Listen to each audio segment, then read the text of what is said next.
Amerika Birləşmiş Ştatları və İsrailin İrana qarşı hərbi əməliyyatları artıq bir ayını tamamladı. Müharibə başlayanda Amerika Birləşmiş Ştatları və İsrailin gözləntiləri qısa müddətdə hədəfə çatmaq, həmçinin xalqın etirazları ilə İranda rejim dəyişikliyinə nail olmaq idi.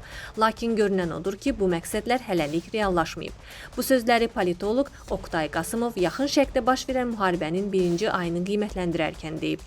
Politoloqun fikrincə, Amerika Birləşmiş Ştatlarının bir çox istiqamətdə öz hədəflərinə çatdığını demək olar. İlk növbədə rejimin əsas fiqurları, ölkənin dini lideri Əli Xameyni, İran Ali Milli Təhlükəsizlik Şurasının katibi Əli Larijani və digər vəzifəli şəxslər aradan götürüldü. Həmçinin Amerika Birləşmiş Ştatları və İsrail İranın hərbi dəniz donanmasını, raket buraxılış sisteminin əhəmiyyətli hissəsini sıradan çıxardı, hava hücumundan müdafiə sistemlərini məhv etdi. Bəli, bunlar Amerika Birləşmiş Ştatları və İsrailin hesabına yazıla biləcək addımlardır. Ancaq İran rejimi də öz müqavimətini göstərdi.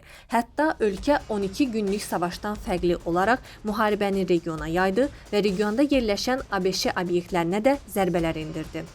Təbii ki, burada Tehranın ciddi hesab ediləcək uğurlarının olduğunu da söyləmək mümkündür. Məsələn, İranın hücumları nəticəsində Qətərdə yerləşən və olduqca bahalı hesab edilən hava hücumundan müdafiə sistemləri sıradan çıxarıldı. Bununla da İranın raket və pualarının həm bölgə ölkələrinə, həm də İsrailə qədər uçmasına imkan yaratdı. Onsuz da İsraildə çox ciddi dağıntıların olduğunu görürük.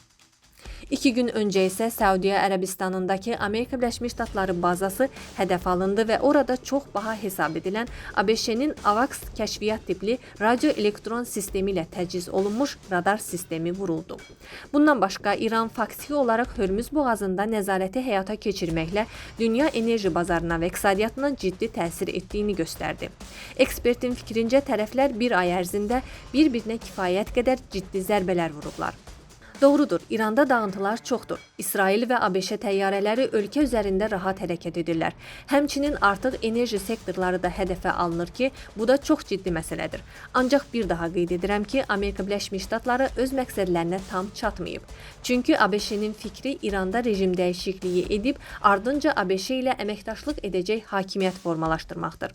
İranın ciddi müqavimətinin arxasında müttəfiqlərinin verdiyi dəstək dayanır. Xüsusilə Çin və Rusiyadan təmin edilən hərbi dəstəyi və Çindən verilən xüsusi naviqasiya sistemlərini buna misal çəkmək olar. Qasımovun sözlərinə görə hazırki durumda tərəflər bir-birini tükəndirmə mərhələsinə keçib.